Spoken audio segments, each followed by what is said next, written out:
안녕하십니까. 암호화폐 정보를 전달해드리는 닥터 비트맨입니다. 평일의 마지막인 금요일도 슬슬 마무리되고 있습니다. 어떻게 오늘 하루 잘 보내셨나요? 최근 암호화폐 시장의 상승세로 많은 분들이 환호에 차 있었던 걸로 알고 있습니다. 후에 다시금 조정이 이루어지고 있는데 절대로 단기적인 변동성에 흔들리지 않으셨으면 좋겠습니다. 시장의 변동성은 맞출 수 없다 해도 그 시장의 장기적인 펀더멘탈은 충분히 알 수 있는데요. 오늘 또한 펀더멘탈의 긍정적인 소식들이 많이 나온 것 같습니다. 과연 어떠한 소식들이 나왔을지 한번 같이 보도록 하겠습니다. 첫 번째 소식입니다. 비트코인의 긍정적인 인물들도 있지만 그리 좋지 못한 기조를 보이는 인물들 또한 많은 것이 사실이죠. 그 대표적인 인물 중 한 명이 바로 피터 시프입니다. 피터 시프의 경우는 꾸준히 금에 대해서는 긍정적으로 언급을 하였지만 비트코인에 대해서는 하락할 것이다 언급을 했던 인물인데 작년 9월 비트코인이 장중 1만 달러가 무너졌을 때 당시에도 붕괴 직전 바닥 다지기라며 비판을 했었습니다. 비트코인이 1만 달러 하니까 지금은 상상도 가지 않는 금액이지 않나요? 얼마 되지 않은 기간이죠. 네, 무튼 이뿐 아니라 작년 9월 비슷한 시기에 아들이 비트코인을 사버렸다며 한탄을 했었는데요. 오늘은 그 아들에 대한 소식이 나왔습니다. 아들이 이제 비트코인을 사는 거에 멈추지 않고 올인을 했다고 하는데요. 내용 한번 보도록 하겠습니다. 비트코인의 회의론자 피터 시프의 아들은 비트코인 투자에 올인을 했다고 합니다. 참 역설적인 이야기인 것 같은데 코인텔레그래프에 따르면 대표적인 비트코인 회의론자인 피터 시프의 경우는 트위터를 통해서 아들인 스펜서 시프가 비트코인이 5만 달러 아래로 떨어졌을 때 투자금을 올인했다고 합니다. 이때 비트코인의 참된 비관론자 피터 시프의 마음은 과연 어땠을지 좀 궁금해지는데요. 아들이 투자 포트폴리오의 100%를 비트코인으로 채웠다는 설명을 하며 내 아들마저 이렇게 세뇌됐다면 다른 아이들도 대부분 이렇게 비트코인에 열광하게 되었을 것이라 언급을 하면서 젊은 세대들의 투자 판단에 대하여 우려를 했다고 합니다. 과연 우려를 해야 하는 상황인지 의문이 드는 것은 저뿐만이 아니지 않을까 하는 생각이 드네요. 이에 대해서 앤서니 팜플리아노의 경우는 시프의 가족 중 최소한 누군가는 올해 부를 늘릴 것이라고 이야기를 했다고 하는데 앤서니 팜플리아노의 경우는 피터 시프와는 반대로 비트코인의 대표적인 낙관론자 중 한 명이죠. 피터 시프의 경우 마지막으로 아들에게 상속을 하지 않을 수 있다. 그렇지 않으면 아들은 내가 열심히 번 돈을 비트코인에 낭비할 것이라 이야기를 했다고 합니다. 네, 참 우픈 이야기지 않을까 싶습니다. 아빠는 비트코인의 비관론자, 아들은 비트코인의 낙관론자이죠. 참 우픈 상황인데 피터 시프의 경우 왜 이렇게까지 이제 비트코인에 대해서 안 좋게 볼까요? 지금까지 비트코인을 싫어하고 배척하던 인물들의 대부분이 바로 전통 자산에서 큰 부를 이루었다는 공통점이 있습니다. 얼마 전 이러한 인물 중 하나였던 이름만 들으면 다 아시는 짐 로저스의 경우도 비판적인 입장을 고수하다 한마디 했었죠. 비트코인을 사지 않는 것을 후회한다 언급을 했습니다. 과연 비트코인이 10만 달러에 도달했을 때도 피터 시프의 경우는 지금의 기조를 유지하고 있을지 지켜보도록 하겠습니다. 너무 열린 시각으로 바라보지 않고 본인이 자신 있는 분야만 맞다고 하는 것은 피해야 하는 자세지 않을까 하는 생각이 드네요. 지금 현재 비트코인의 경우 소폭 조정을 받으며 횡보하는 모습을 보이고 있지만 2020년 말과 비교했을 때 엄청난 상승세를 보여주었다는 것은 부정할 수 없는 사실일 텐데요. 기관 투자자들에게 비트코인에 대해서 인식의 변화를 준 기업은 나스닥 상장사 최초로 비트코인에 투자를 한 마이크로 스트래티지로 평가를 받고 있습니다. 그렇다면 개인 투자자들에게 비트코인에 대해 알린 기업은 어디일까요? 맞습니다. 여러분들과 제가 동시에 생각한 기업이죠. 바로 테슬라인데요. 테슬라의 경우는 한화 1조 5천억 원이라는 엄청난 규모의 금액을 비트코인에 투자를 해 현재 투자 수익금이 전기차 판매 수익금보다 높을 것이라는 이야기가 나왔습니다. 테슬라의 투자가 개인 투자자들에게 많은 영향을 준 것은 부정할 수 없는 사실이죠.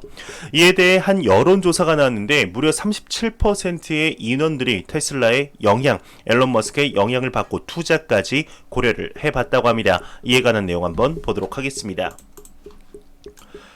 미국인의 37%는 앨런 머스크의 트윗을 근거로 투자를 했거나 최소한 고려를 해봤다 이야기를 하고 있습니다. 앨런 머스크는 역사상 가장 영향력 있는 기업가 중 한 명이라는 명성을 얻고 있죠. 최근 트윗을 통해서 비트코인과 도지코인 등 많은 언급을 했었는데요.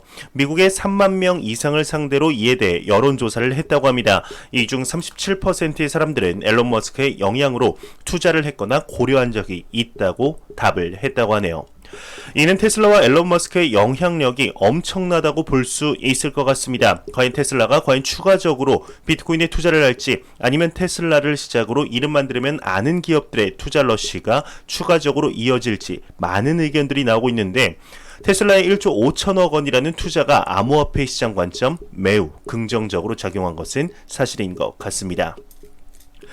이러한 소식과 더불어 최근 기관 투자자들의 투자 러쉬는 멈추지 않고 이어지고 있는 것 같습니다. 미국의 한 보험사가 비트코인에 투자를 하겠다고 공식적으로 발표를 했는데요. 이러한 것들을 볼 때 인식의 변화가 엄청난 속도로 확산되고 있는 것을 볼 수가 있습니다. 앞으로 추가적인 상승 여력이 충분히 있다는 것이죠. 이에 관한 내용 보도록 하겠습니다.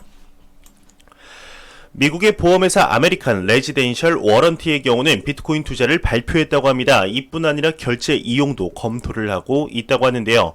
미국의 보험회사 아메리칸 레지덴셜 워런티의 경우는 비트코인 투자뿐만 아니라 암호화폐의 지불에도 대응한다고 발표를 했습니다.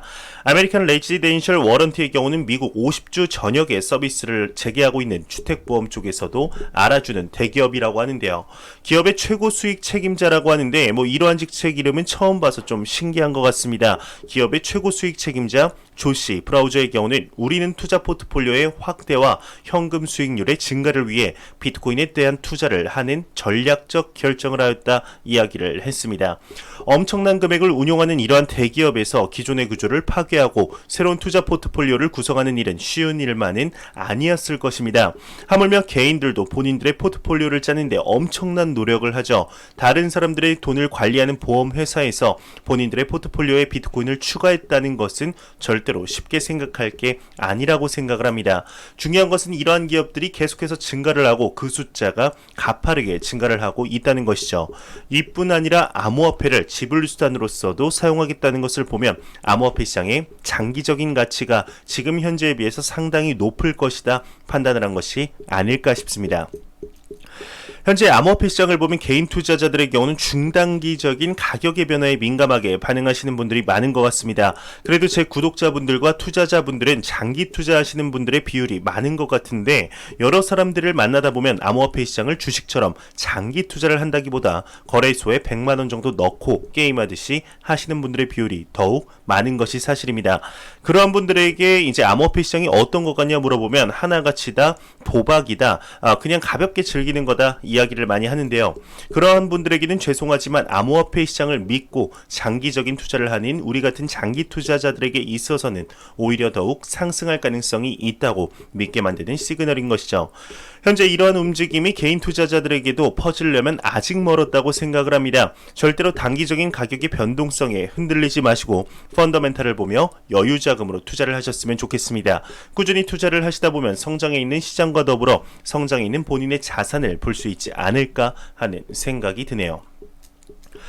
이런 소식과 더불어 최근 미 SEC에서 많은 소식들이 나오고 있죠. 리플사와 관련된 소식도 많지만 SEC의 위원장이 누가 될지에 관해서도 많은 이야기들이 나오고 있는 중입니다. 그중 유력한 후보로 지명되고 있는 인물이 있습니다. 바로 게리 겐슬러인데요. 대학교에서 암호화폐와 블록체인에 관한 교수직을 맡을 만큼 이제 이쪽 분야의 정통한 인물로 소문이 나 있죠. 이 게리 겐슬러가 상원은행위원회 투표를 통과했다고 합니다. 이게 무슨 내용인지 한번 같이 보도록 하겠습니다. 게리 겐슬러 차기 SEC 위원장 후보 상원은행위원회 투표를 통과했다고 합니다. 미 증권거래위원회 SEC의 신임 위원장으로 지명된 게리 겐슬러가 상원은행위원회에서 인준된 것으로 알려졌다고 합니다. 그냥 간단하게 통과되었다는 뜻이죠. 향후 상원의장 전체 투표가 실시될 예정인데, 지난 3월 2일 겐슬러에 대한 청문회에서 암호화폐에 대한 SEC의 책임 범위와 명확한 규범 마련의 필요성 면에 대한 강력한 견해를 피력하고 게임스탑에 관해서도 이제 이야기를 했었다고 합니다. 게리 겐슬러라는 인물이 SEC 위원장으로 정확하게 발탁 시 암호화폐 시장의 명확한 프레임워크가 정해지게 되지 않을까 생각이 드는데, 최근 제도권으로 들어오려는 암호화폐 시장의 모습을 볼 때 참 시기적절하다라는 생각이 드는 것 같습니다. 하지만 바뀐다 해도 리플사와 미 SEC가 현재 진행 중인 소송에는 크나큰 영향은 없을 것이라는 의견이 지배적이죠. 게리 겐슬러의 경우는 몇 년 전 XRP는 증권이라고 직접 발언한 적이 있기 때문인데요. 끝나지 않은 증권 소송 문제에 관한 소식이 또 한 가지 나왔습니다. 미 SEC가 직접 언급을 했다고 하는데 리플사의 주장은 억지이며 XRP는 확실하게 증권이라고 이야기를 했다고 합니다. 이에 관한 내용도 같이 보도록 하겠습니다. 미 SEC 리플 주장은 억지이다. XRP는 확실한 증권이다. 이야기를 하고 있습니다.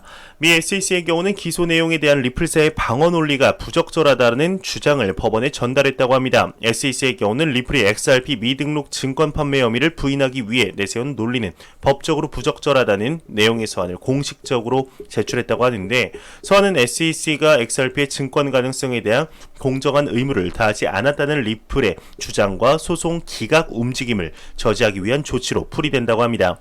SEC는 리플사가 언급한 공정한 고지라는 꼬리표를 붙여 모든 위법 행위를 넘어가려 한다 언급을 하면서 형평성이 있는 것처럼 들리는 단정적 방어 논리를 통해 법원의 주의를 돌리고 미등록 증권 제공에 대한 책임을 회피하려는 것이라고 지적을 했다고 하네요.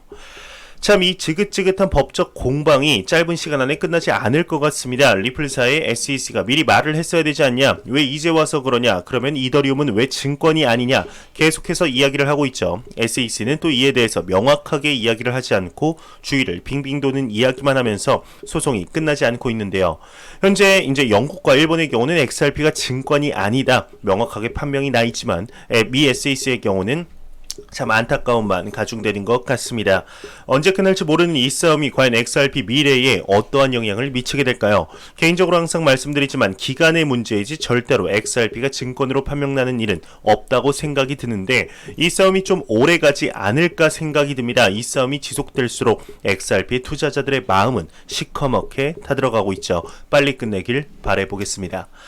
안 보고 가면 섭섭하겠죠? 마지막 공포 탐욕 지수입니다. 전날 68포인트 대비 5포인트 상승한 73포인트를 기록했다고 합니다. 투자 심리가 소폭 개선이 된 건데 이 지수는 0이면 공포, 100이면 낙관을 의미하게 되죠. 지금 계속해서 다시금 전고점 돌파에 대한 기대감이 올라가는 것 같습니다. 계속해서 상승을 하며 비트코인이 10만 달러에 도달하는 날이 하루빨리 왔으면 좋겠고 미 SEC와 리플 사이의 소송 문제가 하루빨리 해결이 되었으면 좋겠습니다. 이 공포탐욕 지수는 변동성 거래량 25%씩, SNS 언급량 설문조사 15%씩, 비트코인의 도미넌스, 구글 검색량 각각 10%를 기준으로 산출이 되게 됩니다. 제가 준비한 소식은 여기까지입니다. 영상이 도움이 되셨다면 구독과 좋아요 그리고 광고 한 편만 처음부터 끝까지 시청해 주시기 바랍니다. 이 채널은 오직 광고 수익으로 운영이 되게 됩니다. 항상 영상 시청해 주시는 시청자분들, 구독자분들 너무나 감사합니다. 저는 다음 영상으로 찾아뵙도록 하겠습니다. 지금까지 닥터 비트맨이었습니다. 감사합니다.